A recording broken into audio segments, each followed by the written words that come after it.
And we are recording, but not live yet. And then, like I said, after I'm done, after we're done with this should probably only be an hour or something, but once I'm done with it, I will upload it and send it to you. So are you going to attempt to stream it on your YouTube channel? Yeah.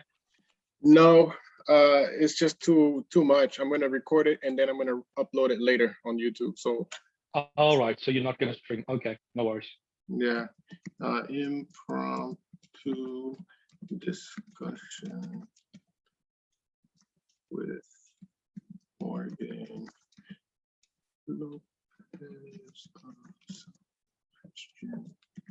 I just saw your recent, you commented on one of your things. You know, the one where you're talking about why would it be a good idea to rescind, revoke the laws that legalize? I don't know. I made this whole comment and I had completely misunderstood the question. I don't know if you noticed, but I did apologize. But that's all right, yeah. Man. It's just that I'm writing a paper for it was a college thesis that I'm writing. I actually ended up getting a 95 on my paper. Nice. You know, and I was very nervous about that. But the reason why I posted that, I don't actually like those types of discussion. I like to stick to the Bible, to be honest. I don't get into political stuff, and sometimes I will, but fun, not really make a thing out of it. But I posted that because I was trying to get various, when I do research, I try to get opinions from different people, different perspectives. And I think that's fair. Instead of I don't want confirmation bias. I want information even from the opposite end, and then formulate a theory based on all the information. So that's why I did that, to get everybody's opinion. Cool. So what you posted, even though you feel like it was not, you know, whatever, it actually helped. It was information I needed. I was getting information from you and from everybody to create my college paper. All right, cool. I'm glad to hear it then. Yeah. Let me just put this share to page, Adventist Defense League. All right, we are going live in 3, 2, 1, maybe. Let me see. Live on what exactly? On my Facebook Adventist Defense League page, not my personal page. Okay, on the page itself. All right. Yeah, on the page itself. Now you can, once we're live, it's still going live, you can share it on your page and on your Some Christian Guide page as well. All right, so let me actually navigate there. So to pick it up. All right, I think we're live now. Let me, I'm gonna close it there. Okay, perfect. All right, good evening, good morning, and good afternoon. Yes. Sorry, it's just I was just about to say I'm on. It's not the official one; it's the other one, yeah. It's the page, not the group. The group, it's the page. All right. Yeah, it's the page. Now I am going to go on there real quick and share it in the group. So for those of you who are listening, just a few moments while we share this around social media here. Okay. We already got a question, although it's off topic, but nonetheless, it'd be nice for those of you who are going to be watching this, if you would ask questions sticking to the topic. That would be very helpful, because I like to do things organized and in order. And if we're just going off on random ideas in regard to different topics or whatever, it's just not going to work. It's not going to be a true discussion. So for those of you who are going to be listening, please ask your questions and put them in the comments. I'm going to pop it up on my phone here, and the moment I see a question pop up, I will ask the question to Morgan, and me and him will both tackle the question as well. So I thought that I'll give a little introduction of what we're doing today, and then we'll introduce each other, and then we'll go from there. So first of all, thank you everybody who's joining our discussion today. Everybody both from the audience on Some Christian Guys page, and also those who follow the Adventist Defense League. What we're doing today is we're having a simple discussion on Matthew chapter 5. Matthew chapter 5. Let me close my Facebook so I don't get notifications. There you go. So in Matthew chapter 5, we're going to be discussing nothing extravagant, right? But we have some ideas we want to share on this chapter in regards to the implications of what it teaches, the Sabbath, the word fulfill specifically. And we want to just kind of share some thoughts in regards to what Matthew was writing or reporting at this moment. So I'll begin by introducing some Christian guy. Brother Morgan, thank you, man. I really appreciate you being here.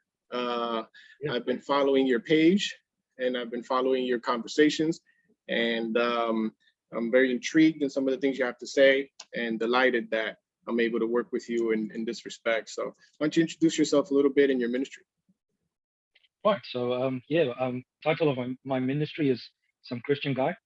It is so titled because it is actually designed to emphasize that I'm no one special in particular. That is actually somewhat the point. I was once an atheist and then a spiritualist, and then I moved on from there and eventually became a Christian. And it is after being somewhat disappointed at the lack of evangelistic opportunity, shall I say, in my area, etc., I decided to eventually go out on my own and do something rather than sort of let the knowledge that I had accrued during my conversion go to waste. And so here I am. And then so from that point, I wanted to show that your average person can and should engage in apologetics. It should not require, if Christianity is the faith of the people, then it should not require ridiculous amounts of PhDs and all of these kinds of things, necessary as they are for those who do have them. But it should not be exclusively required for you to engage in something. It is the faith of the people.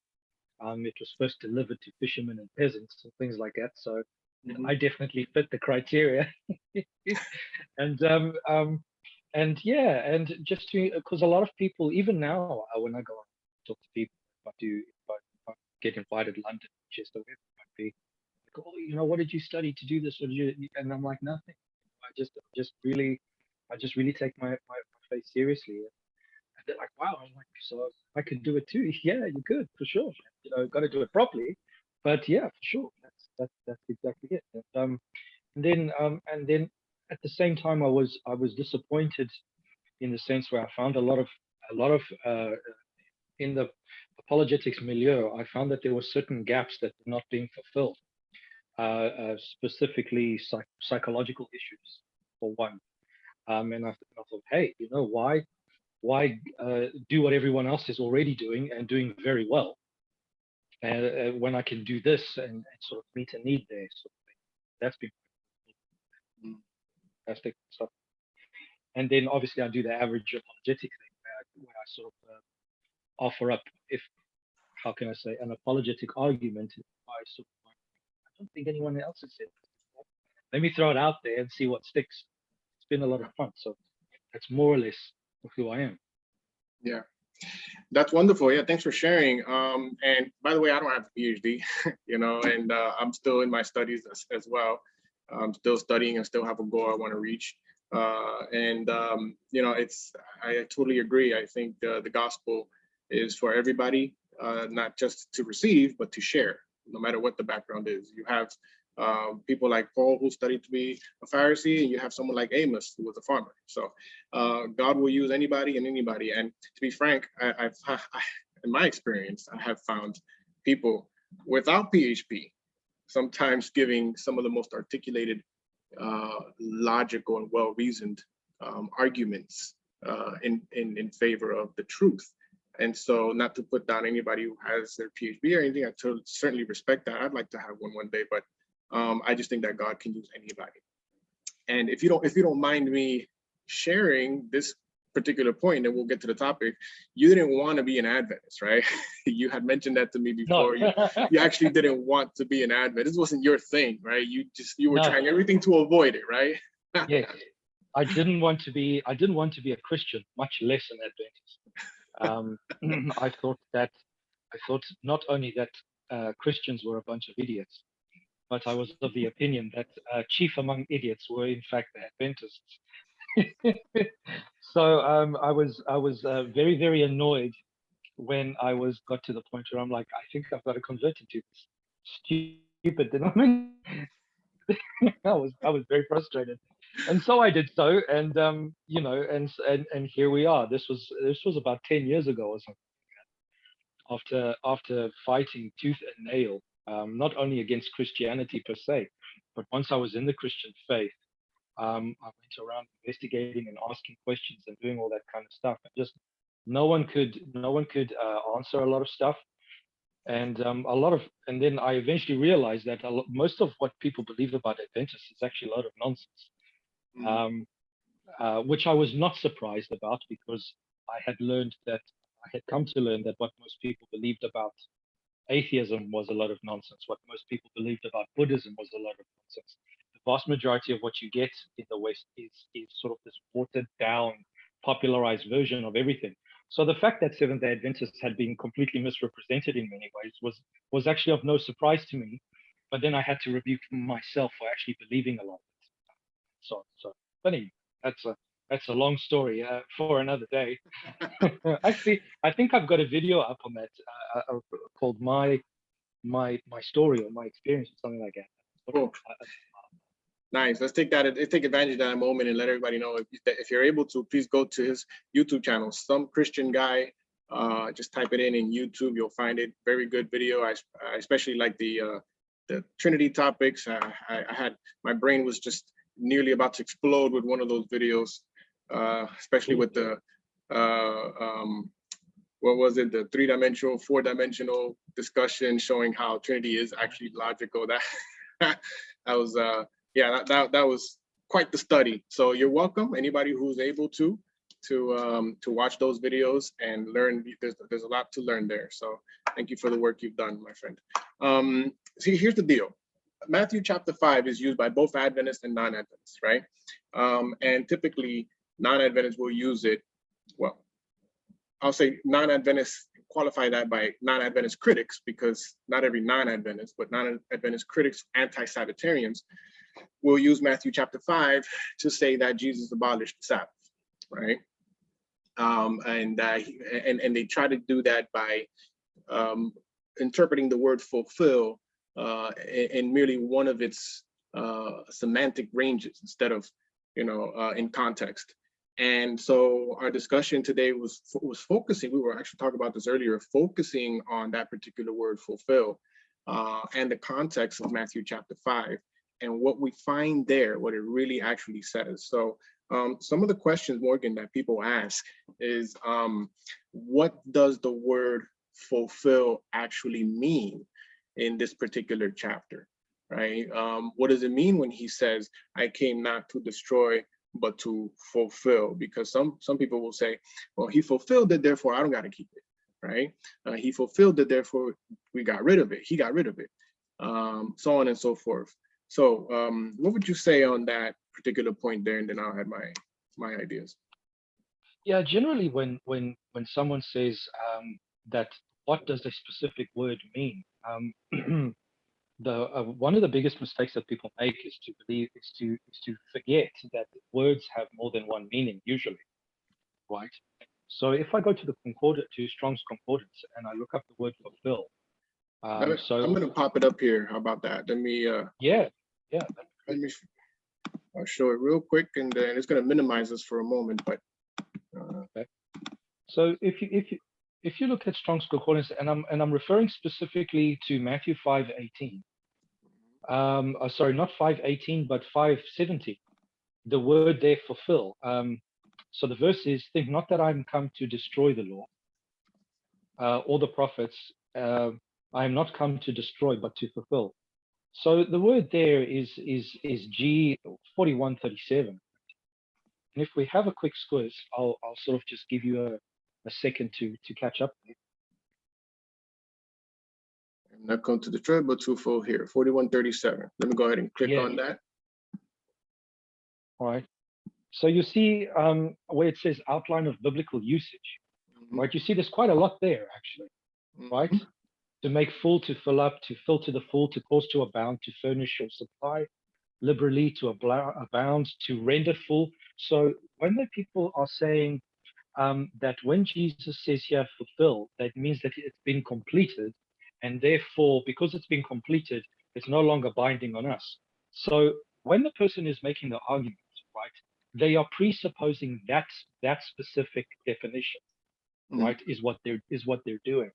And this is actually a very good apologetics thing to be aware of, is never permit any unargued presuppositions to come into the argument, right?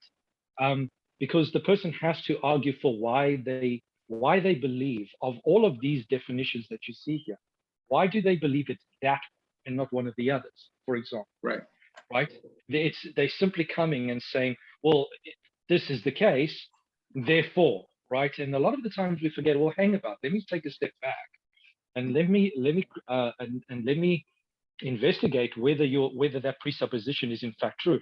And one of the most important things is that most people don't even realize that they've made that presupposition, because a lot of people never bear in mind the fact that the word does in fact have semantic range. And so they will select one instance and say, well, this is it, and then off they run with it. So essentially what my argument, should I say, or our argument would be, is that we would, depending on how you want to nuance it, so I'm going to be as broad as possible. It can mean that, but we reject that's the only thing it means. Right. Right. We would say, so for example, to make full, we would say it's that as well, and we'll get to why we say that, right?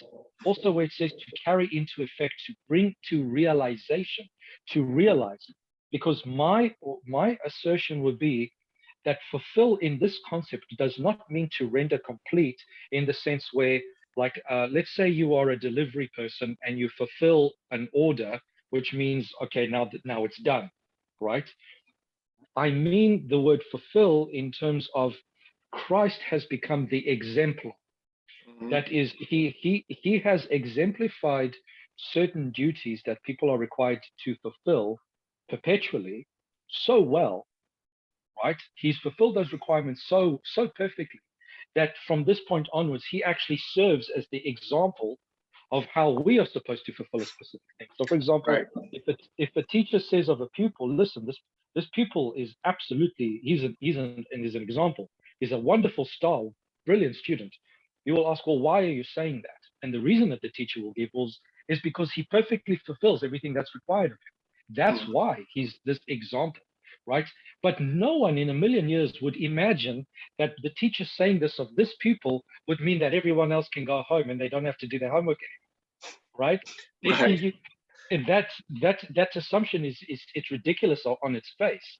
And so this is basically where we're coming from. We're saying, listen, yes, Christ has fulfilled this. He embodied it perfectly. We constantly see Christ in attention with the way that the Pharisees, that the Jewish system interpreted certain things, right? And not only does he fulfill exactly as it's supposed to, but he actually gives us even a higher standard, which no Christian would disagree with. We all believe that the Christian dispensation, as it were, right, actually takes everything that was required before in terms of the moral and makes it even more pronounced. So it's not only sufficient that you should never murder anyone, right? You're not even allowed to hate anyone. And that's the context. That's the context, by the way. Yeah, right. And so this is exactly what we're trying to say.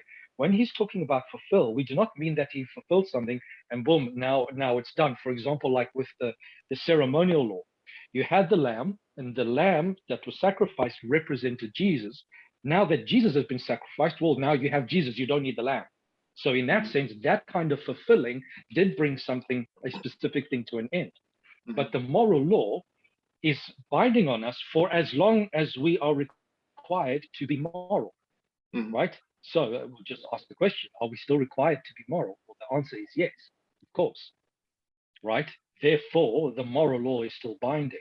And so for us, a lot of people think that, and I understand why people get the misconception, because a lot of Adventist apologists really jump up and down a lot about the Sabbath, this, the Sabbath, that, and thing. And a lot of people think, my goodness, do these people know anything else? But the reason why we believe the Sabbath is binding is not because we make any particular big deal out of the Sabbath as if it's more important than everything else. It's like, well, if it's part of the moral law and it's still binding, well, then we should keep all of it, not only 9 out of 10, but all of it. And that's essentially, it's not like we're trying to pluck one law out of the rest and say, well, this is more important than everything else. It necessarily, if you know what I mean. And then in the eschaton, or in the future, we will say, well, this is going to be a sign of the people who are on God's side versus versus the people in the beast system.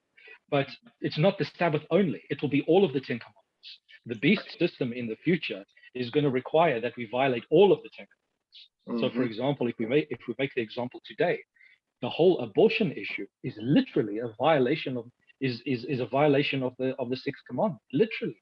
And if you are a Christian doctor and you are forced by legislation to provide an abortion, you are literally being commanded to violate the law of murder, because it's child. And we get a lot of things like this as well. And to make another example, No, I was just going to say that when you read Revelation chapter 13, the whole issue is on worship anyway, right? It even says that it makes an image to the beast and commands everybody to worship. And so when you read in James chapter 2, it says, for when you break one, you break them all, right? We're talking about a compilation here of the entire moral system. Once you break one of them, you're breaking all of them. This is why Adventists make a big deal about the Sabbath, because you claim to be moral people who obey moral laws, the moral law of God, but are you really, when you're willingly violating one of them in any respect, right? And did you want to share one more thing? Because I wanted to add to something from Matthew 5. Yeah, go ahead. I was just going to exhaust the subject, but you go right ahead. No, I was just going to say that, some of the things you're mentioning in Matthew chapter 5, it's like you said, it depends on the particular usage of that word at that time in this context, right? So you gave a good example about somebody fulfilling their duty as a mailman, if I'm quoting you right, delivering their the product, and then it's done. But then you have other examples, like one I had shared before, which was, yesterday I fulfilled my duty as a father, but that doesn't necessarily mean I'm not going to fulfill my duty as a father again today. So long as I'm a father, I will continue to fulfill that duty, right? So long as we're moral Christians, we continue to fulfill the moral law. And it's interesting because when you read in Matthew chapter 5, Jesus, after talking about that he came to fulfill the law, he then comes back and he says quite literally, he says in verse 19, whoever breaks one of the least of these commandments and teaches men so shall be called least in the kingdom of God. So fulfill will not mean to do it and it's done for. Otherwise, he wouldn't tell us to do it, right? That's why we have to understand the range of the word fulfill, its various applications depending on its context. And then from there, be able to decipher how it's being used in this particular context so that we can figure out what Jesus meant when he said the word fulfill. Yeah, and I mean, I'd like to actually take you right to the end of Matthew, all the way down to 48, where it literally says, be therefore perfect, even as your Father which is in heaven is perfect. So what it's saying here is we're supposed to imitate something, right? And what a lot of people don't realize, because you constantly get this false dialectic within Protestantism, right? There's this which I do not see, for example, in the Eastern Orthodox Church. They actually get this right, and are a rebuke in many ways to the Protestant West, where the Protestant West and what part of the problem is because Protestantism so defines itself as being as what it's against, that it often forgets about what it's actually in favor of. So because the Catholic system is heavily works-based, they then almost then err on the other side of the extreme. So, but there's this constant false dialectic between faith and works, right? And it's like, listen, if you're supposed to be like Jesus, because that's a very definition of worship, right? To worship, worship is that which is that person you desire to emulate, in a sense, right? And if you want to be like Christ, well, surely it means that you behave like He does too, in every practical physical sense of the word, right? That you behave as He does. So there's works involved. Christ didn't come to earth and just sit on a mountain somewhere. He went around doing stuff. He was active. There was a certain duty. There's a certain duty involved, not only to his fellow man, but to God Himself, to behave in a specific way. Yeah, and in Philippians it says that it is God who puts in you both to will and to do. So both to desire to do what's right and then to actually do it. So there is something that needs to get done. And God takes the initiative in that, and He goes and takes control and leads you towards the path of perfection that Jesus spoke about here in Matthew chapter 28. It's all God's doing. It's not our doing, because at any moment that we try to do it, we fail. And I think that Jesus, when He goes into chapter 5, when He's elaborating on what He explained, He starts talking about the commandments, and He starts speaking about some particular commands. I think that's probably the main point. Jesus is emphasizing the inside, what's working in the heart, right? It's very easy for us to not commit adultery if we love our wives and so on and so forth. But what about when we look at another person of the opposite sex and we lust in our minds, right? When we hate somebody, it's easier to not hate somebody or kill somebody rather, but then what if you're hating them in your heart? So Jesus is tapping into the inner, deeper aspect of the commandments that evidently the people at that time had missed out on. He's tapping into that, and He's showing how the change takes place from the inside out, right? So you have this spiritual thing taking place, this spiritual change taking place from the inside, and then that manifests itself in the physical. It's like a conversation we were having in regards to Hebrews chapter 4. You reach Hebrews chapter 4, the emphasis is on the spiritual aspect of the Sabbath, a rest that was offered to the people and has been in existence from the moment God rested on the seventh day. But then the author I love how he does it. He goes and puts the stories together and creates the synthesis and says, listen, there is also this keeping of the Sabbath spiritually and physically as well, right? As a representative of what God has been doing for you on a daily basis with that spiritual rest that you have. There is this connection between the physical and the spiritual, but in order for us to reach what God wants us to do physically, the change has to take place from the inside out. If it's going from the outside in, we're talking about works-based religion, right? I'm trying to do this, do that, do this so that I can change my heart. But it goes from the inside out. Now it's God doing the work, and God is the one who is leading us into doing the right thing. And Jesus is tapping into this in Matthew chapter 5. He's not abolishing commandments. He's rather uplifting them, magnifying them, like the prophecy says, and showing the inner, deeper aspects of the commandments. So people see exactly how it needed to be done. Certainly, not hating somebody is the way to keep the sixth commandment, but really, are we going to go and kill somebody? Of course not. The idea is for the inside to cause a manifestation of the observance of that commandment on the outside. And that's the working of the Holy Spirit. Yeah. And I'd like to go back to what you were saying, between the spiritual and the physical. And another thing, and in a lot of ways, this happens because, again, the West, the evangelical Protestant West, is so divorced itself from the milieu and the context of the early church. They forget what Gnosticism was about. And one of the earliest issues that the apostles and the church fathers had to face was Gnosticism. And it was the Gnostics that constantly placed this dialectic tension between the physical and the spiritual, where they essentially wanted to spiritualize everything away. Absolutely everything was spiritualized away, so that the body essentially, the body and the physical was almost like this irrelevance, sort of thing. It's completely disconnected, right? and they would, and to the point where they would even reject, bodily resurrection and stuff. And you see all of these heresies.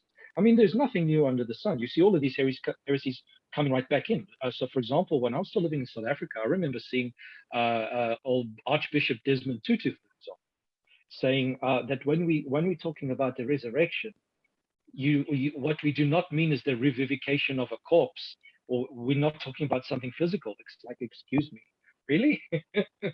We're not Gnostics. Yes, we're talking about the physical. I mean, Christ, when he was resurrected, there was the body, sort of thing. And and like you're saying, the spiritual has a, how can I say? There's consequence. Whatever happens spiritually has consequence physically, practically, in your environment, in your situation, in your behavior, and what you do, what you do not do, what you say, what you don't say, how you treat people, right? And so that it's not just a shallow physical thing that you do. There's more to it. Right. And this is something you brought up that we should, it's quite scary when you think about it, how Gnosticism, spiritualism and things of this nature are able to creep into our theology and our particular system of beliefs, sometimes unknowingly. Right. And it just goes to show that we really need to be careful here how we talk about these things, interpret them, not to be spiritualizing these things. Right. Yeah. Interestingly, it's done. How can I say? What a lot of people don't realize is that these what we call. So we're not saying that those who are our interlocutors, our detractors, we're not saying that they are Gnostics, that they are spiritualists, or right. That's however, one of the interesting things. And you said, that all of these sort of kind of pagan ideas, these Gnostic, these foreign ideas, come into Christianity without us knowing it. One of the interesting things is that it was these ideas exist in Christianity, and they exist here because the synthesis was actually done on purpose. Again, because people are not aware of the history, they don't realize that under the tradition of from Saint Augustine through to Thomas Aquinas, right?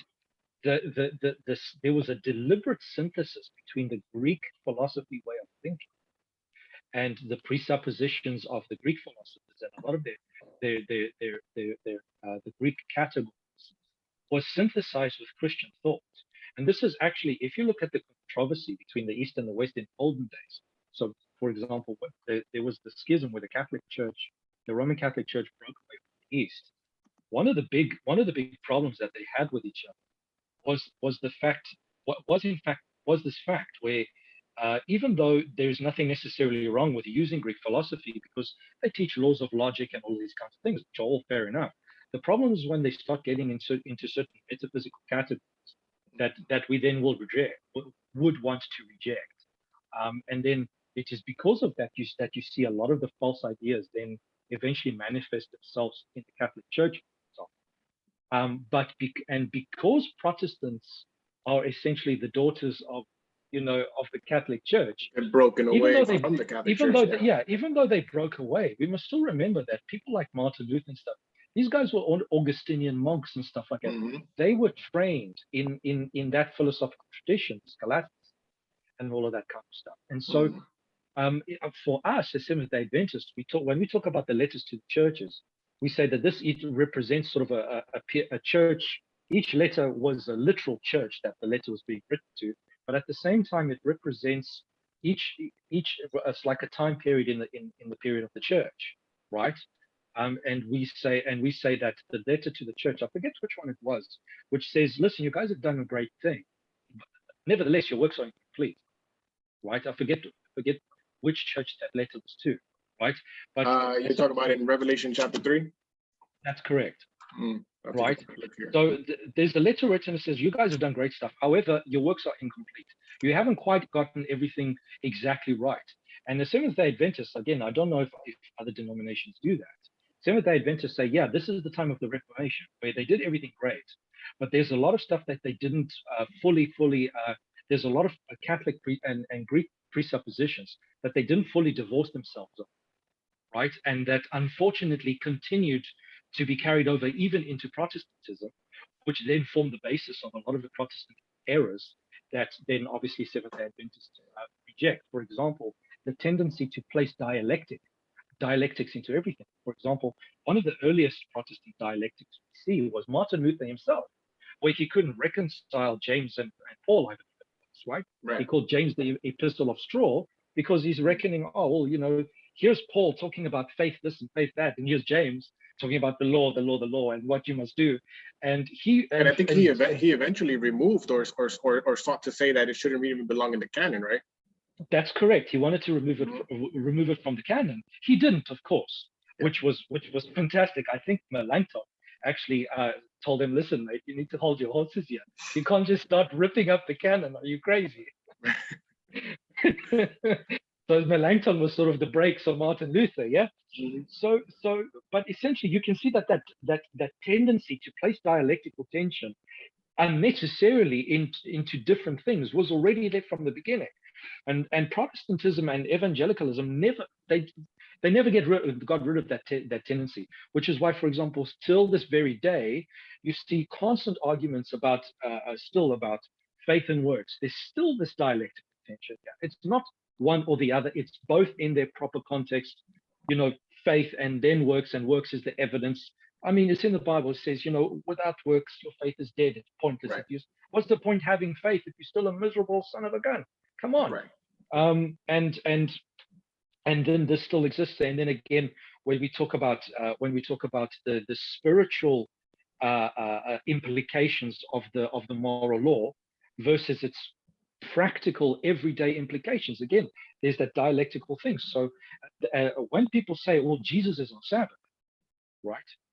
We agree. We don't disagree, right? The difference is we do not put a dialectical tension between Christ being our Sabbath and the physical application that says, like, listen, mankind still needs a physical day of rest, dedicated, specially set apart for a very, very specific reason.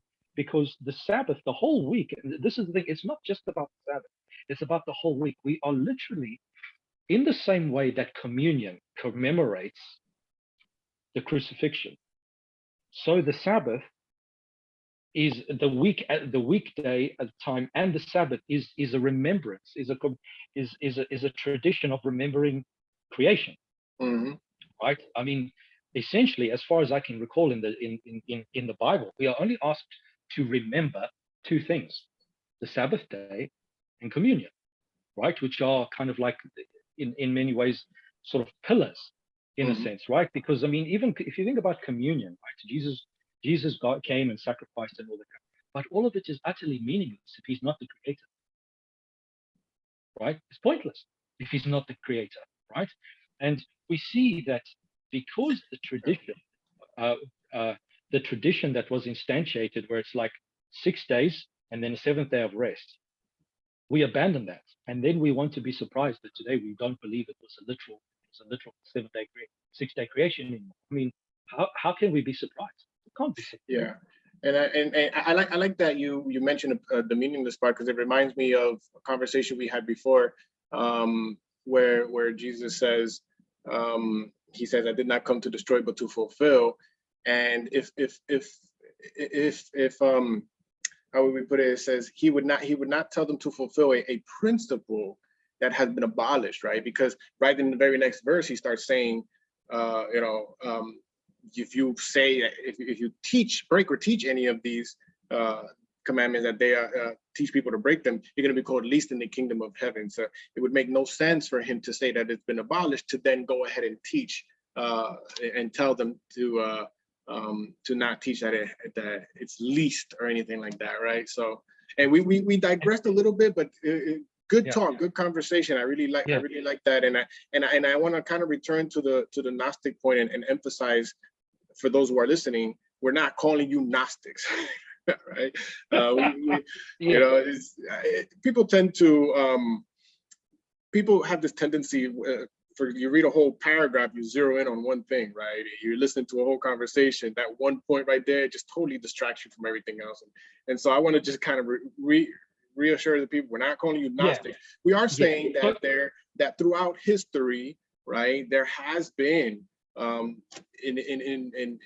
insertion of certain Gnostic beliefs that have entered into into the churches, into Christianity, spiritualistic beliefs, and so on and so forth. And we typically understand that, you know, we typically know that, for example, various holidays have pagan origins and stuff like that. We know, you know, we're not really ignorant about these things, but nonetheless, we have to be aware, you know, no matter what, we have to be aware. We have to know that this took place. The main thrust when I want to say that it is a Gnostic tendency is because the reason I say that is because I want people to look back at history so that they can see this was never a Christian tendency, it was a Gnostic tendency, right? So that when we start putting dialectic tensions between the spiritual and the physical, I intend people to look back into history and say, this is not something that we do or have ever done. And so that if you do it today, right, what you're doing is essentially novel. It has nothing to do with the past 2,000 years of Christian tradition and how we do things and how we view things. We don't put dialectical tensions into things like that. This was something other people did, not us. Yeah, Jesus didn't do that. You know, Jesus, a good example is when he spoke about tithing. You know, he said, you guys tithe, you know, rue, herbs, and so on and so forth. That's the physical aspect. But then he says, but you neglect judgment and the love of God. That's the spiritual aspect. And then he says, you ought to have done these things and not leave the other undone. So what he does is he puts the two together. You know, and he says, you have to have the spiritual element here in conjunction with the physical. There's no separating of these things like the Gnostics have done, right? And spiritualizing everything. You know, people go around saying, well, Jesus is my Sabbath, and you know, arguments like that. And the tendency really is to spiritualize away the Sabbath in order to not observe the actual day that God had commanded. And that's ultimately the route that it's leading to, right? To a violation of one of God's commandments. And so very dangerous for sure. This might be a digression, but you just made something ping again, right? Where you say that Jesus puts things together rather than constantly try and break them apart. Like even today, you see a lot, specifically especially in criticisms against Christianity as a whole, where there's the dialectic between justice and mercy, right? Everyone is rejecting the fact that God is a God of justice as well, and if he's a God of justice, he's going to punish. But everyone's like, oh no, we want hippie Jesus who's just going to forgive everyone in the end. Right. There is no lake of fire, there is no judgment, sort of thing. So again, we see that tendency to put dialectics in the world, right? So and again, you always have people falling. Martin Luther actually made an absolutely wonderful little image. He says most people are like a drunkard sitting on top of a mule or donkey, right? And what do drunkards do? They do this, and they either fall on one side extreme, into the gutter on one side, or they fall into the gutter on the other side. And this is the same thing with Christians who are not practicing a type of sobriety when they investigate these things. They always want to fall on an extreme on one side. So on one side you get people, you get on one side people who are, God is this wrathful, and every weekend is preaching fire and brimstone, and you're going to burn, so you better repent now. And there's no talk of love.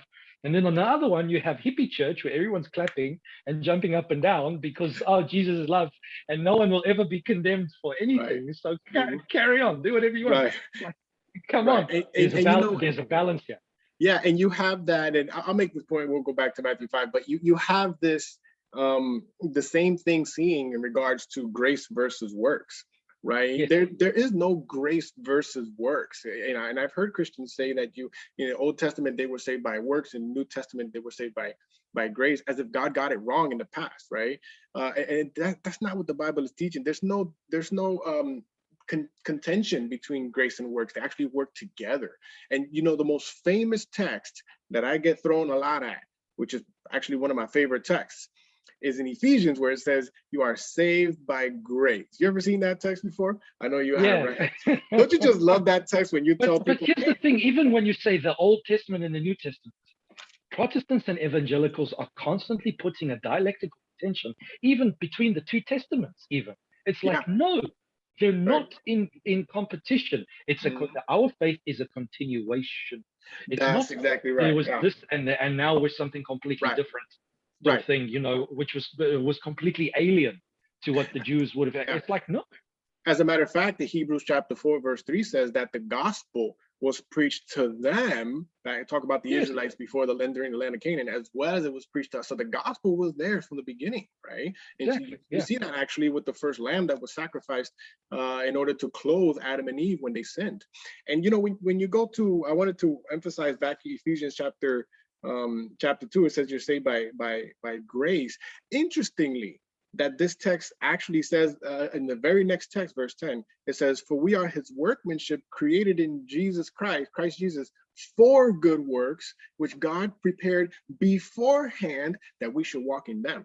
And so, yeah, we're saved by grace, but we are saved for good works, which God had created previously, causing us to walk through those, in those works. That's why grace, that's why faith without works is dead. The Bible says in the book of James, right? There's no dichotomy here. There's no contention here between it. They work together. And this tendency of spiritualizing everything, like with the Sabbath, using Matthew chapter 5, is something that's alien from the scriptures. The scripture doesn't do that, not one bit.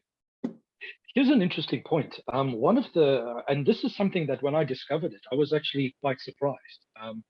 Again, if you look at the Eastern Orthodox, they still honor the Sabbath till this day, right? It is true that they've got a greater emphasis on Sunday. That is absolutely correct. I'm not trying to misrepresent anything here. They still revere, and the Sunday actually still holds a certain primacy even over the Sabbath. Nevertheless, they still revere it. I mean, they even hold liturgy, depending whether on the church or whatever the case you might go in the world. They even still hold liturgies even on the Sabbath. Even they, who are essentially the unbroken lineage from the church fathers. I mean, they've been around since the beginning, essentially, right? Even they never say this, and they'll look at it's like we've never put this dialectic of tension and want to abolish this, the Ten Commandments. They still believe all of it, right? And even the Protestants, the original ones, if you look like Westminster Confession and all that kind of stuff, they all were like, no, the Ten Commandments are still binding forever. Right. And you actually have a video on that. People should know if you go on his page. I watched it. A really good, neat video showing the confession of faith by these various denominations. Oh, it's my video series called Against the Lawless. Yeah, against the lawless. Yeah. For those of you who are interested, I'm not arguing for the Sabbath, even though it's obviously implied. I'm arguing for the perpetuity and the binding nature of the Ten Commandments specifically. Right. And specifically against, the reason I say the lawless is against antinomianism. Just I think of this part series. Right. So let's go back and I guess we did digress a little bit, but nonetheless, it helps us in understanding a little bit more of what's happening in Matthew chapter 5, right? Jesus is not creating a division here. He's actually doing something. He's actually doing the opposite, right? He's uplifting and magnifying the law, like it was prophesied in the book of Isaiah that he would do. He's tapping into the spiritual element of the law, and by that means, he's able to say that your righteousness needs to exceed that of the Pharisees. The Pharisees, they did very good with the outward show, right? They were whitewashed tombs, he called them. They were perfect when it comes to the outside, but on the inside, they were just filthy and full of dead man's bones. And Jesus is saying, I'm not here to destroy the law, I'm here to fulfill it, meaning I'm here to do what you're not able to do and then show you how it's done, right? And explain how it needs to get done. And then and of course, that's why he tells, don't be going around teaching people not to do this, right? Or you'll be called least. They're not going to be in heaven and called least while they're in heaven. They're going to be called least while not being in heaven. It's quite a serious ordeal. And then he goes on and explains the spiritual element of the commandments of God. Yeah. If I may now address the chapter in its entirety as a whole, right? To sort of further justify why we're saying what we're saying. So if we go to the very beginning of the chapter, right? If we put the chapter itself, what's going on here in historical context, right? So the Matthew chapter 1, 2, 3, 4, right? Jesus sort of first comes on the scene, gets baptized, goes for the temptation in the desert, etc., etc. Now he's starting this ministry. Matthew chapter 5, verse 1 begins the record of the first sermon, as far as we can tell. This is the first sermon of Christ that we've ever had, right? Which is the Beatitudes, the famous Beatitudes. Okay, everyone knows the Beatitudes. Here's the weird thing, right? And this is something I was always when I found out, I was very surprised to discover. Is most people don't actually know what the Beatitudes actually mean or represent, right? The Beatitudes represent the Christian walk. I was quite surprised at how many. I thought this was obviously as an sort of atheist pagan coming in, and when I thought everyone knew this, but I was quite surprised.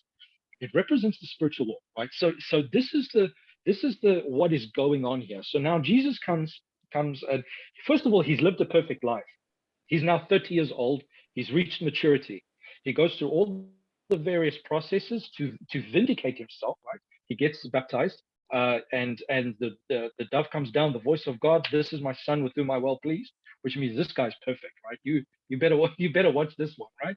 He's perfect. He's fantastic. He's vindicated by the Father from heaven directly. This is the man. You need to pay attention.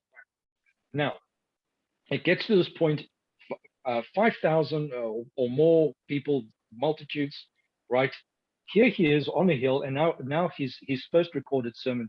First thing he's going to say to them is his first sermon is articulating the Christian walk, first of all, and second of all, this is Jesus Christ setting up his stall. This is who I am. This is what I'm doing. This is what I'm, and he's even foreshadowing certain things. We're going to see as we read it along. He's even foreshadowing certain things. A lot of people think, oh, Christianity started a little while after the death of Christ. Rubbish. This is where Christianity starts, proper, right? Jesus Christ sets up his stall right here, right now.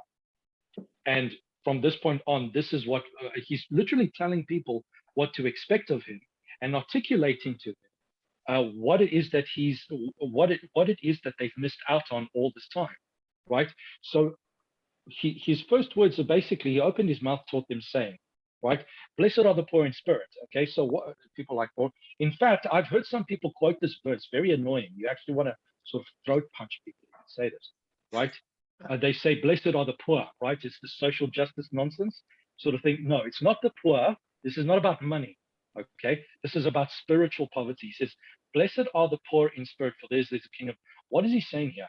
What's the first step of your Christian walk? You have to realize that you have to recognize your spiritual poverty. First of all, that's your first step. Okay. Second step, blessed are they that mourn. Okay. So it is important that you mourn, because it's quite possible for you to realize your spiritual poverty and not care. Like, yeah, I'm spiritually impoverished. So what? YOLO. Right. Right. Please don't say right? YOLO. Please don't say that word. I hate that word. I hate that word. Me too. I also hate it, but you know, when in Rome. Yeah. So I'm sorry. Okay, so let's be serious. So blessed are they that mourn, right? It's like the mourning shows that you're repentant. That's why you mourn. You actually feel sorry for what you've done. This is the sign of a repentant soul. And then the promise is, don't worry, I will comfort you. Don't be afraid of facing the dark side of yourself and recognizing that darkness, that spiritual poverty. Confront it. You were born. And so blessed are they that mourn. And then after that, this is a very logical thing going on here. Blessed are the meek. Well, if you realize that you're actually not that great, you're gonna have a tend to be a little bit more humble, just in general. It makes sense, right? This is a very good way of eliminating narcissistic grandiosity that is inherent in human beings, right? I mean, when the Bible says that Moses was the most humble person ever, right? We have to realize in some ways Moses was a type of Christ. Okay. And nowadays, you can even look at the psychological literature. Narcissism is the unifying principle of the West today, right? It's unbelievable. So you realize these things, that you're actually not that good. right? It's going to humble you. And then it says, blessed are they which do thirst and hunger for righteousness. This is going to be your natural desire when you realize all of this stuff. My goodness, how wretched. And how all the things I have done, all the bad things I have done have made the world around me worse, right? So I'm now going to hunger and thirst. I want to sort this thing out, right? And then it says, blessed are the merciful.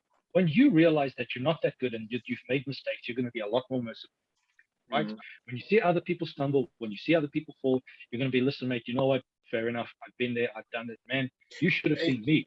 If I may interject, I'm seeing an emphasis you're making here. I don't know if anybody else is catching it, but you're talking about that spiritual element that ultimately manifests itself physically,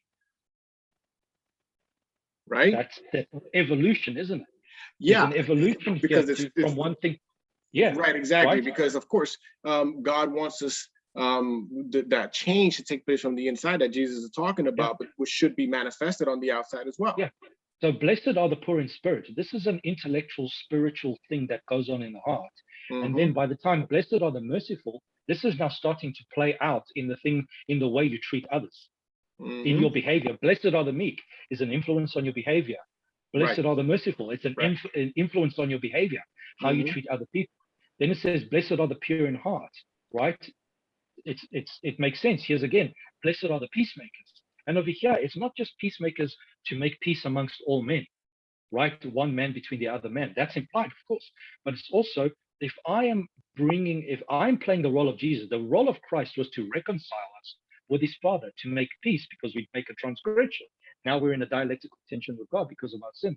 The work of Christ was to reconcile us with God, to make peace, essentially, right? We are now returned to a state of peace with God, right? And so it's us as apologists to go, listen, people, come, let us make peace with God. There's a practical role that we should try and encourage peacefulness in our society, as in our community, in our families, all that kind of stuff, but also encourage others to make peace with God too, right? So there's the practical element there, as well as the spiritual element, both embodied at the same time, right? And so this is a logical consequence. And then it says, blessed are they who are persecuted for righteousness' sake.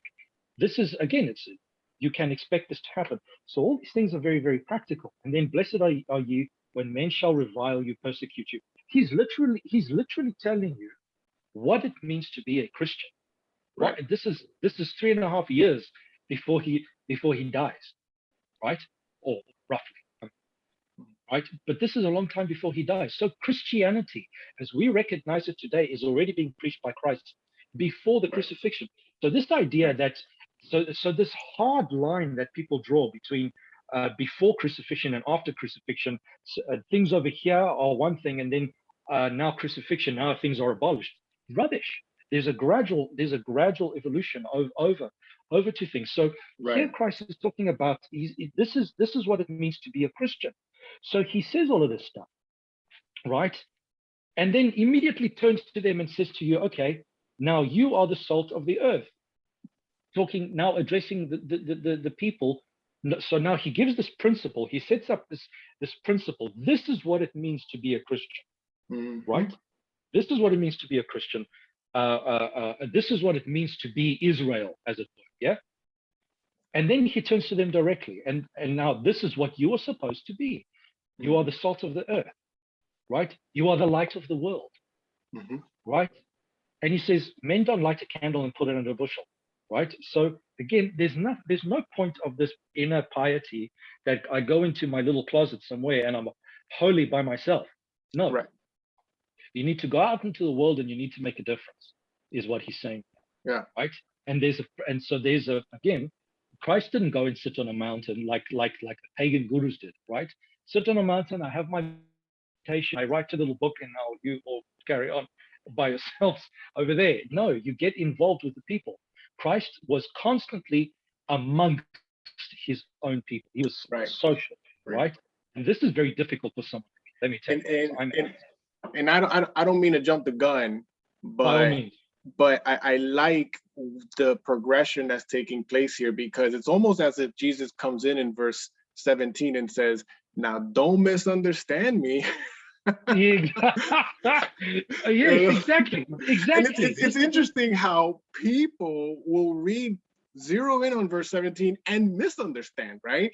And Jesus is saying from the very beginning, talking about the spiritual element, what it means to be a Christian, how it should show from the outside. But just in case, don't misunderstand me. I am not saying that there's a difference or a separation between the spiritual and the physical.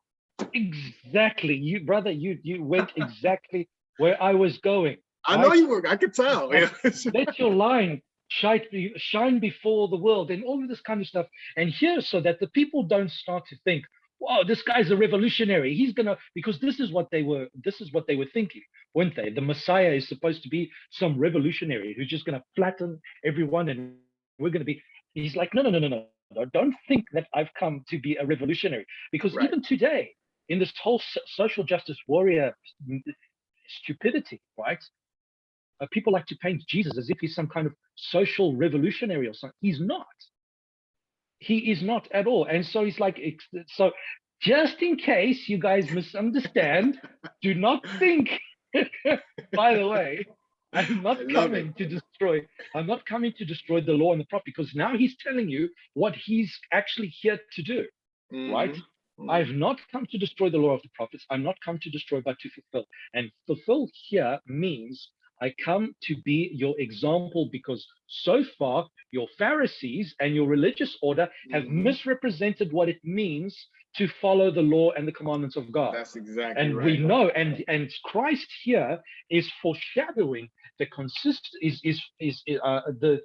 he's seeing with his prophetic eye the fact that he's going to constantly come into conflict with the Pharisees, who are constantly accusing him of breaking the law and violating this and violating that and violating the next thing.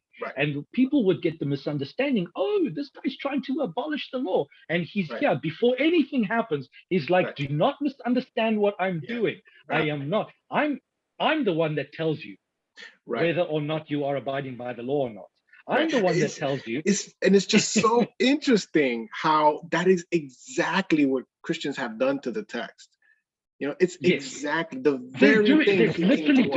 They're literally doing what he's telling you. Guys, don't do this, right? And it's crazy.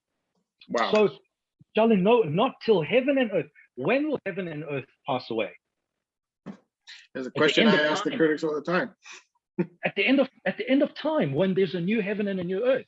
Until then, don't even think that this is going to be abolished in any way. Don't perish the thought. Right. For I say unto you, except your righteousness shall exceed the righteousness of the scribes and the Pharisees. He's foreshadowing the coming conflict, that he's the constant run-ins that he's going to have with the Pharisees, and they're going to call him lawbreaker. They're going to call him this. And is this not what people that are accusing us are saying, that Jesus was a lawbreaker? Yeah. The temerity, the obtuse imbecility, the audacity to say that Jesus was a lawbreaker. Are you crazy? That our Savior is a lawbreaker? We are going to hell because we broke the law, and now Jesus. It's insane. If we could go, if Jesus could save us by breaking the law, then we could save ourselves by going out and mass murdering. Very easy, because I'm pretty good at sinning, to be honest. So so am I. Myself. Let me tell you, I'm unfortunately, but so let me ask you this. Let me ask you this now, because time is clicking, and I want to see if I can keep this within the hour at least, so it's not so exasperating for viewers. But let me ask you this here. So let's bring in the Sabbath into the discussion now, because ultimately, let's be honest, the majority of anti-Sabbatarian Christians are really attacking the Sabbath, right? That's what they're doing. They're attacking the Sabbath, right? So give me your thoughts and your ideas.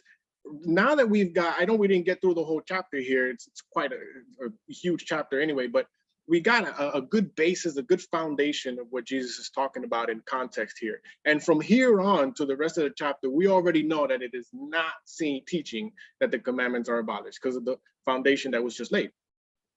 but critics will insist that it is, and then bring in the Sabbath into the mix and say, well, Jesus fulfilled the Sabbath, and so we no longer have to keep the Sabbath because he fulfilled the Sabbath, right? So give me your thoughts on that, bringing in the Sabbath into the equation here. Yes, that is a non sequitur. And let me use something that's called a reductio ad absurdum argument in order to show the absurdity of their argument. So basically how you do it is you accept their premise conditionally, right? If what they're saying is true, and you take it to its logical conclusion and apply it to other situations, you will realize that it's completely ridiculous. So for example, so they say, well, because Jesus fulfilled the Sabbath, therefore we don't need to keep the Sabbath. Did Jesus perfectly fulfill the law of murder? Yes, he never murdered anyone, he never hated anyone, he perfectly fulfilled it. So if that logic applies, it means that the murder law is then abolished as well. Yeah, and we can kill anybody we want. Yeah, if it applies, if the argument is legitimate, right, then we should be able to apply that to any one of the 10 commandments and subsequently abolish all of them on that principle. But it's clearly absurd. No one in their right mind, unless they were a psychopath or a sociopath or something, would ever try and say, yeah, no, let's get rid of all the 10 commandments and let's fornicate and let's crack on. You wouldn't do it. And so by reducing the arguments to absurdity, you realize, hang on, that argument is actually invalid. Because then they are exercising a double standard. If Jesus fulfilling the Sabbath perfectly means the Sabbath is abolished, then Jesus fulfilling any of the other commandments perfectly means that they're abolished too. Well, that's nonsensical. No one would argue that. Right. Not in a million years, sort of thing. And then they will go from there and they say, oh no. What it means is that Jesus made it a higher spiritual thing. It's like, okay, yeah, Jesus made the law, which is actually in Matthew. He made the law of murder a higher spiritual thing. Forget about just the practical thing of not sticking a knife in your brother's back, right? Or blowing his head off. You shouldn't even hate him. But it doesn't mean that the lower thing is abolished either. Right. You know what I'm saying? Because the one leads to the other. If you hate your brother, there's a pretty good chance you're going to go and knife him in the back, or steal from him, or take his wife, etc. Sort of thing, right? All of these practical physical things are still there. And then also they want to say, like you said, Jesus fulfilled the Sabbath. Well, what do we mean again by fulfill? Because this is the thing. When they say fulfill, they're thinking about the ceremonial law, whereby Jesus fulfilling that, it means they abolished the ceremonial law. And this is when then you need proper triadology, like we were discussing earlier on. Christ has two natures, right? Christ has two natures. One of these things pertains to his divine nature, the other one to his human nature, right? And this is where I want to make a very important point. When you've got the four Gospels, right? The four Gospels are traditionally represented by four different symbols, which are a throwback to the vision that Ezekiel had of the animals, the creatures that were surrounding the throne of God, with the face of a man, the eagle, the ox, and the lion, right? Which of the symbols represents the Gospel of Matthew? Is the symbol of the man. It's Christ the man, right? Whereas the other ones, it's Christ the King, Christ the deity, and Christ the sacrifice. Yeah. Matthew is very, very concerned with Christ the man. Christ the man is the one who's Christ the man in his human nature is fulfilling the moral law which pertains to human nature here, which is why over here he's discussing what he expects human beings to do. And in his human nature, he is exemplifying the manner in which human beings are expected to behave. It all ties in.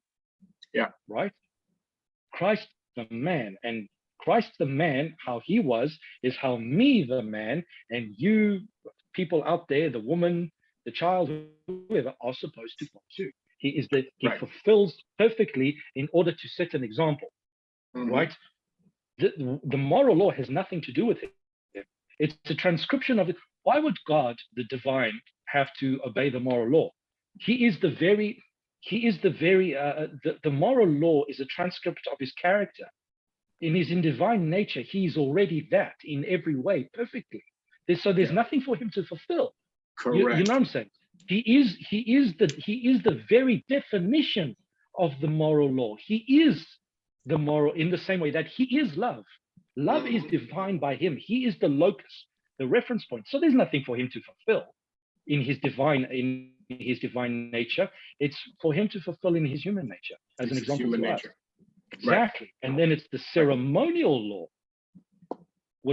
that pertains to Christ in his divine nature, because only a divine person could serve as a sacrifice. That's right. No one else. Right? No other person could have done it. It had to be a divine person that fulfilled that. And this is why incorrect triadology that does not make the proper distinctions between the human nature of Christ and that which pertains to his human nature, and the divine nature of Christ, which pertains to the divine nature, and all the things that pertain to that, right? And then together in the person of Christ, which pre-existed before he retained, because this is the formula. Christ was a person before the incarnation. And this is very important, because a lot of the time, a lot of heresies out there say that the Spirit of God overshadowed the man Christ. So he wasn't really God. It was some spirit that overshadowed. Rubbish. Christ was already a person before the incarnation. He merely took on in person human nature, right? In order to do what it was that he needed to do. And it was this incorrect understanding of proper triadology and making the proper distinctions between essence and energy and hypostasis and all these kind of things, that when people are then reading these things, they make these mistakes and just start getting into total heresy. So here we have the Gospel of Mark concerned with Christ the man as an example to mankind, and it doesn't get more straightforward and simple and clear than right. There's no ways that you can see in this here, which he carries on to elucidate the adultery and murder and all that kind of stuff. There's no point in doing this if he was going to just abolish it in 3 years. Right. It makes no sense. Right. So, yeah, very important to keep that in mind. And that's actually very important to understand throughout the entire ministry of Jesus Christ. It's like when people say, well, Jesus broke the law when he healed a leper. Well, is it in, first of all, why are we accusing Jesus of breaking the law? And second of all, you have to keep in mind that there is a divine nature which was responsible for the healing in connection with the Father, and the humanity of Christ as well. As a human being, he did not break the law, but as a divine person, in connection with the power of the Father, he went ahead and he healed that leprous man without simultaneously violating the law forbidding to touch lepers. And these are the things people will use these kinds of arguments, not understanding that, keep bringing into the equation the two natures of the Lord, to then accuse him of breaking the law, right? And ultimately to accuse him of breaking the Sabbath as well. Sorry, also just 1 point. In some sense, in that case, Christ also does demonstrate which rules and regulations were in fact contingent and temporary, in contradistinction to those which are internal and permanent and inviolable under every circumstance. So just and that's very important as well, yeah, because ultimately there were things that were abolished as well. And I often talk to critics when they bring it up, and they say, well, the law has been abolished.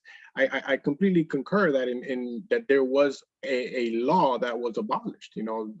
Paul talks about that in the book of Ephesians, and in Colossians, there were laws that were abolished, but we're talking about the moral law, morality, right? The moral principles of God's commandments. Certainly they could not be abolished, not especially as to what Jesus said in Matthew chapter 5.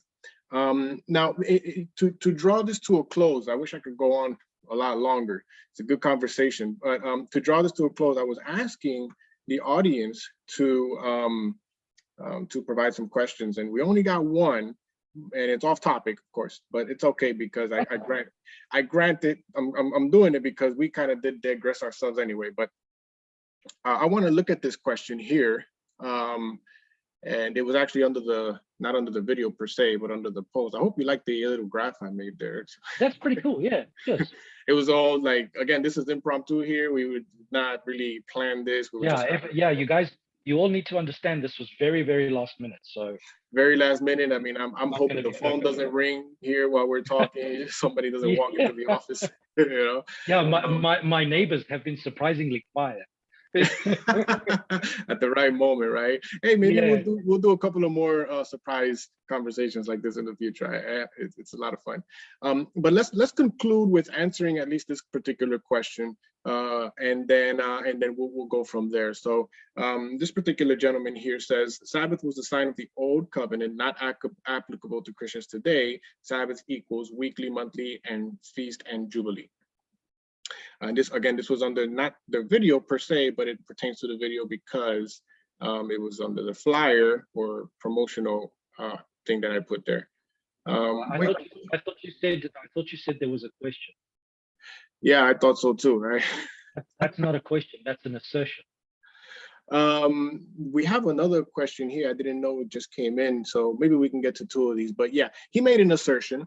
So it isn't a question, but I guess we can comment on it. So I have some particular thoughts on this as well. I guess maybe if you can share your thoughts first, and then I'll go and jump in. Well, my first thing actually would not to be to argue this at all. If a person doesn't respond with a positive case for why he says something, right? They simply declare it. Then I do not understand the reasoning by which the person came to this conclusion. Therefore, essentially, there's nothing for me to argue.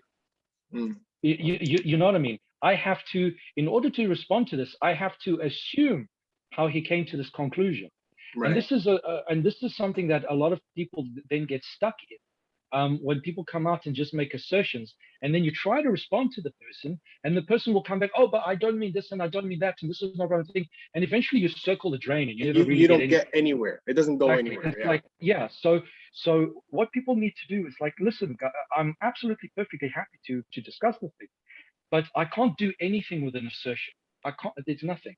I said, make a positive case, articulate something specific, and then once I know where you're coming from. Right? It's like, you know, when you were in school and you were doing mathematics, and it was very annoying. You had to show, at least I found it very annoying. You had to show all your working out before you got the answer. Right? I used to get very annoyed with the teacher. I'm like, is the answer right? She's like, yes. I said, what more do you need? Sort of thing, right? And she's like, no, but I need to understand the logic of how, because your reasoning, and only later as an adult did I realize you could have a correct conclusion, but your reasoning might be flawed. You know, this is part of the whole philosophical work and stuff like that.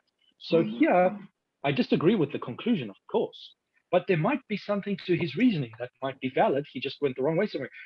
There's not much I can actually do personally. There's not much I can do with this.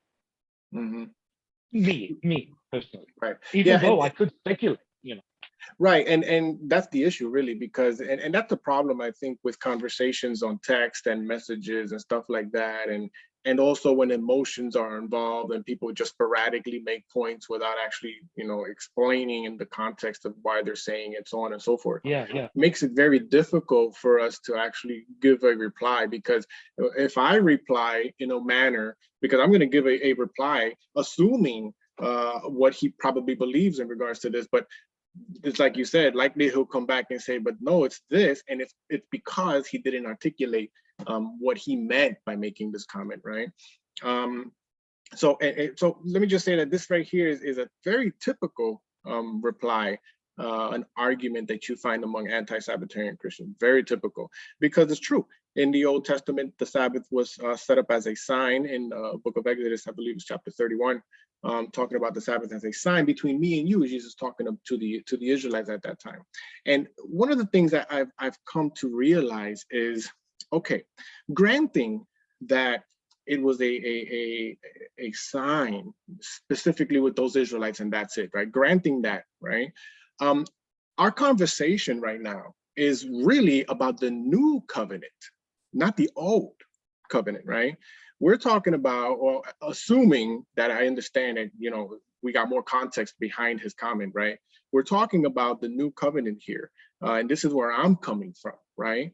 And I'm coming from the new covenant. And, you know, of course, they say they're coming from the new covenant as well. But when you read the new covenant as described in Jeremiah chapter 31, in the book of Hebrews as well, it talks about God's commandments which includes the Sabbath, written in the heart, right? So when people say, well, we're not under the old covenant, it was a sign between them and Israel, it's no longer for us. Wait a minute, but the new covenant is that same law that was in the covenant to them, now written in the hearts of the people. And so the Sabbath is still there in the heart, right? So granting that it was an old covenant sign specifically for them and no one else, which I somewhat disagree, because we got to get into who true Israelites are according to the book of Romans, chapter 3, chapter 9, who is the true Jew. But just assuming that that is the case and it was specifically only a sign for them, I'm talking about what the new covenant says.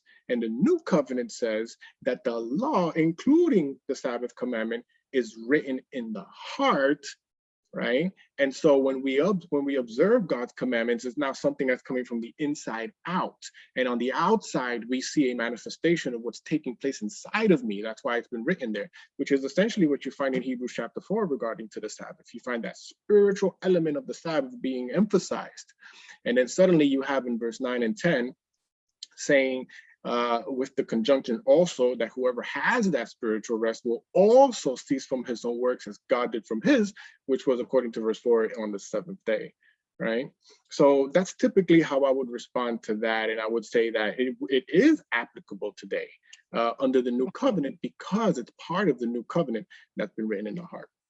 Of course, so assuming I'm understanding the background of his comment. If I can build even on what you've said, let me grant him his point, say that was part of the old covenant. Let me grant him that and say that it's got nothing to do with it. Then all it means is it's not a covenantal issue, but it is still nevertheless a question of obedience, right? Just because it's not part of some sort of a covenantal issue on how you might articulate the whole covenant issue and what's required and stuff like that. Nevertheless, as a Christian, I'm still required to A, be moral, B, emulate Christ, and C, be obedient, right? Even if it's got nothing to do with the covenant, even if it's part of some old whatever, I still need to be obedient. And or obedient to what, right? Well, to the commandments. As I mean, it still says even in Revelation, I mean, and this is an eschatological, right? It's in the future. It says, "These are they that obey my commandments." Right. Right. Of course, they would argue the particular word commandments and what that means. But I see your point. But they would reply by saying, and I know how the critics think. Well, the commandment, they always say, you Adventists, every time you see the word commandments, you assume the 10 commandments, right? Why wouldn't we assume the 10 commandments? This would be the next question. Why? And again, this is where the constant assertion coming, oh, you assume it's the 10 commandments. Well, I would come back, it's like, why wouldn't you? Right. I mean, right. Give me a reason why it's not the 10 commandments. Then. You know, it's don't like, just make a blatant statement. Yeah. Were we given a new set of commandments later on that I'm unaware of, sort of thing? And I mean, I don't want to hear about the whole thing. Oh, the greatest of the commandments is love God and love your neighbor. It's like, excuse me, telling me that this is the greatest of the commandments doesn't give me an exhaustive list of what they all are, especially when the New Testament basically says that this is a summary of the 10. It's not a new commandment. It's just Romans chapter 13. Yeah. Yeah. It's just a summary of the 10. It's not that doesn't represent a new, and nowhere does it say. It says, you know, the greatest commandment is. It doesn't say the new commandment is. It says the greatest. Yeah. And because I know how the critics will reply, when Jesus says a new commandment I give you, love one another. Finish the verse, please. Love one another as I have loved you. He says, love one another as I have loved you. This is the aspect. They never had a living example, a living perfect example of how love is supposed to be seen and how it's supposed to be manifested, how it's supposed to be done. Jesus saying, here's the new commandment, love one another as I. People make this argument as if love never existed, the command to love never existed, when it did. You know, it was always a command of God. It was implied. Love. Yeah, and you have it in the book of Leviticus as well, loving your neighbor, in the book of Deuteronomy, loving God with all your heart. So this is nothing new. Jesus is saying, and if he says, as I loved you, then it goes back to Matthew 5, where he's like, here is the example I set up. It's Here like, it is. This is how read it's done. there. Yeah. And by the way, in the book of Revelation, if you just read Revelation in full context, we know it's eschatological, but in chapter 11, verse 19, it talks about it actually mentions John looks up and sees the Ark of the Covenant in heaven, which is in the antitype of the type, right, that we have on earth, which contains all of God's commandments, which would include the Sabbath. You have Revelation chapter 14. It even quotes directly from the fourth commandment: worship him who made heaven and earth and the sea. And you have all of the commandments. If you really read not worshiping the image in Revelation chapter 13, you have them, whether implicit or implied, throughout the whole book of Revelation. We know it's talking about the moral law. I mean, that symbolism alone sort of should set the question.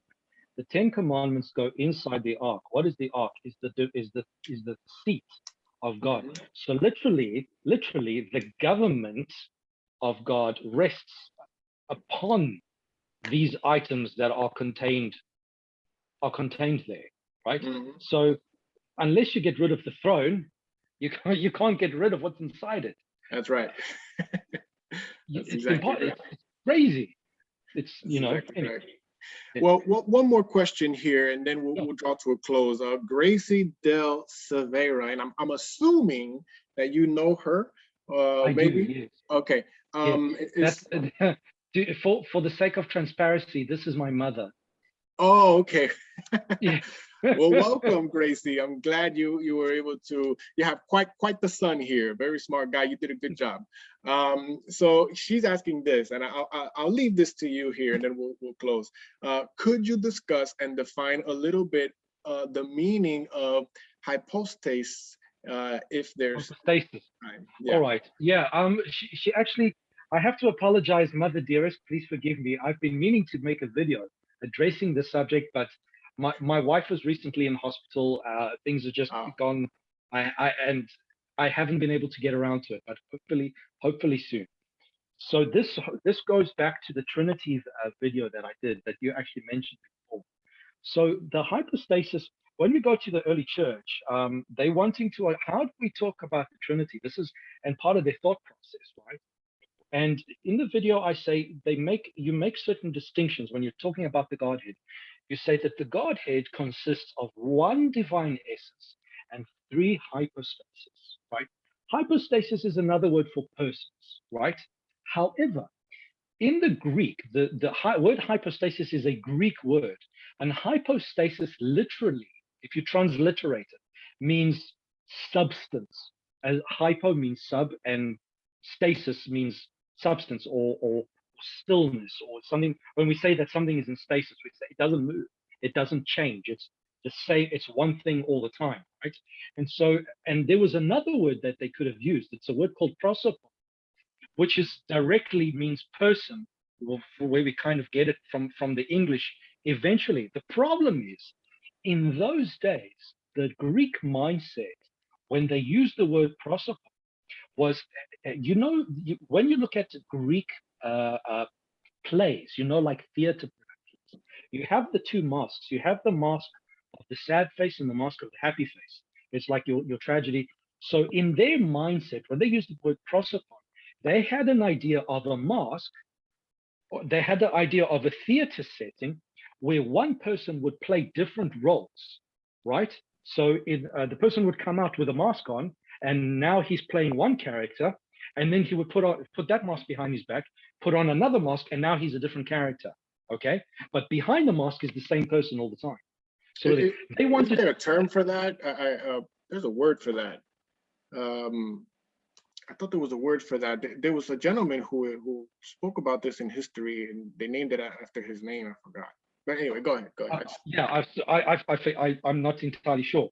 So this is what they had in mind when they were talking, when they used the word prosopon, and they wanted to avoid this because there was a heresy known as modalism, which that's what I was talking about. That's what I'm talking about, modalism. Yeah, which says that there's only one person in the Godhead, right? Mm-hmm. But he puts on a mask. Look, me, now I'm the Father. Oh, now I'm the Son. Oh, now I'm the Holy Spirit. They wanted to avoid that. They're like, no, we can't do that. And that's why they use the word hypostasis, because from the word hypostasis, you get the word substance. There's something really there. It's not imaginary. It's not being put on. There's something there. And the word stasis, if you think of the word stasis, it applies something that does not change. It's fixed. It has a specific definite identity. And so this is why the early church fathers eventually chose to use this word, is one divine essence, which is what makes the Father, the Son, and the Holy Spirit God. It's the divine essence, right? Mhm. So when we were talking about Jesus just now, he's got a divine essence and a human essence, right? The essence is what you are. The hypostasis is who you are. Very interesting. Right? So when you are talking about Christ, you are talking about who, the person, Christ. He is an unchanged, he's a fixed entity with his own properties, his own peculiarities, his own functions that are not the same as that of the Father. He does different things. So when you properly articulate the Trinitarian doctrine, because a lot of people sometimes want to say that they're all basically the same. This is not actually true. When we're talking about the Trinity, we say everything that can be said about the Trinity, the Godhead, right, will fall into one of two categories. It will either pertain, it will be either it will be common to all of them as it pertains to the shared divine essence or nature that they have, or it will be unique to one of them according to the specific hypostasis or person that you're dealing with, right? And this is then, so for example, one of the ways in which this comes out is there is something known as the filioque controversy, right? I'll tell you what, let me I'll finish off this one point, and then because I'm thinking this is a really good conversation, and I'm thinking we should actually do this again on the Trinity topic. What do you say? Okay. Yeah. Yeah. It'd be, but finish that point though. But let's so the audience knows, we're gonna come back and do this because it seems to me that a lot of people, not a lot of people, but at least one particular individual recently accused me of saying that I never talk about the Trinity, and that and you know what he said? He said that I avoided like the plague, and I thought that was very obnoxious. I actually got reprimanded when I first joined your page, that there was too much Trinity stuff, and now I'm posting more Trinity stuff, and he's like, you need to stop because there's too much Trinity stuff. So all it does is it shows you how delusional people can be about stuff. Right. Just to finish the point. So basically, the biblical formula, right, is that when we're talking about the divine economy, you say that the Father is the sole arche and source. He begets the Son and spirates the Holy Spirit through the Son. However, in the Catholic dispensation later on, the Catholics wanted to say that Jesus is begotten of the Son, but the Spirit comes from the Father and the Son, rather than just from the Father alone, because the Father is the sole source. And so the reason why not only I would reject that, but why for example, the Eastern Orthodox would reject it, is because if everything that we say is either common to all or unique to one, to say that the Holy Spirit comes from both the Father and the Son causes an imbalance. It means that two of them have something the other one does not. And that violates the principle that that something is either common to all of them or unique to one, sort of thing. And that's why you need to really get that. You really need to get that right. And so you have, and that goes into what is known as the filioque controversy, where the Catholic Church later added this clause into there was a confession. The name escapes me now. I'm so sorry, but I wasn't prepared for that. That's okay. That's okay. That's essentially what it is. Yeah. But you know, like I said, we're going to come back, and if you don't mind, I'd like to have a conversation with you about that particular whenever topic. You want. I think it's very needed. But I hope that those who were watching and listening were able to get at least the general understanding, a contextual understanding of what's happening in Matthew chapter 5. And by all means, the conversation has not ended in regards to Matthew chapter 5, but I think we set a good foundation with its context and used some good reasoning to especially when we spoke about the word fulfill and its various usage, its semantical range, and so on and so forth. So I hope this was a blessing to everybody. I'd like to do these videos a bit more often. I want to bring Morgan back to another session here, and then and I'm having in mind a couple of other folks I'd like to do. So if you're able to join us, please. And if you have a question that you didn't ask, some people, they have a question, they don't ask it because they don't want to be put on the spot or for whatever reason, or you're watching this video afterwards, post it anyway. And what we can do is I can go ahead and give my reply. Morgan can go ahead and give his reply in text. And if it seems like we should talk about it in live, a particular question, we can do that as well sometime in the future. Please visit Some Christian Guy. Take a look at his YouTube channel. Got good stuff. Just get your brain ready. Put your thinking hat on and listen carefully, take notes, and learn a thing or two. And by all means, send them any questions that you may have. And if you have any questions for the Adventist Defense Leagues in regards to the topic we spoke about today, send it to me at info@adventistdefenseleague.com, or post it right here on the page. We are going to start, and I want to make this announcement now and then we'll close. We are going to start an online bookstore at the Adventist Defense League. It's going to be actually a different website connected to the Adventist Defense League nonetheless, but we're going to start an online bookstore where we're going to be, in order to fund this ministry, we're going to be selling strictly apologetics materials, right? Well, apologetics, doctrine, and prophecy, which is where we focus on mostly in this ministry. So just keep that in mind. That's going to happen soon. And if you'd like to participate in that effort, we are going to put up a request for donations in order for us to be able to purchase everything that we need to purchase. We're already talking to various pastors and scholars to sell their books on the site. So Pastor Morgan, that you know, Brother Morgan, Pastor Morgan as well, has a very good book on some apologetic materials. Judd Lake's book on Ellen White on the Fire. These are the type of things I'm contacting these folks to see how we can work together. So keep that in mind. That's what's coming up next for the Adventist Defense League. And we want to make this stuff available, put it in the hands at a very affordable price. It's not expensive like we often find, and many times give away a lot of this for free, probably in PDF format, which we're going to attempt to do as well. So thank you, Brother Morgan. I really appreciate you, man. Yeah, yes, thank you for coming. Yeah, good stuff. And you want to close with a word of prayer? Yeah, certainly. Heavenly Father, thank you for this opportunity that we can have to discuss this live, so many people can see it. Heavenly Father, please be with us going on further. You know, if there's anything we get wrong or have misunderstood or mistaken, please be sure that we can be informed of this. I mean, the last thing we want to do is lead people astray, and please bring the right circumstance to things going forward, that we can meet the right people, have the right conversations with the right people, so that things can be fruitful. You well know how unfortunate that internet interactions can be these days.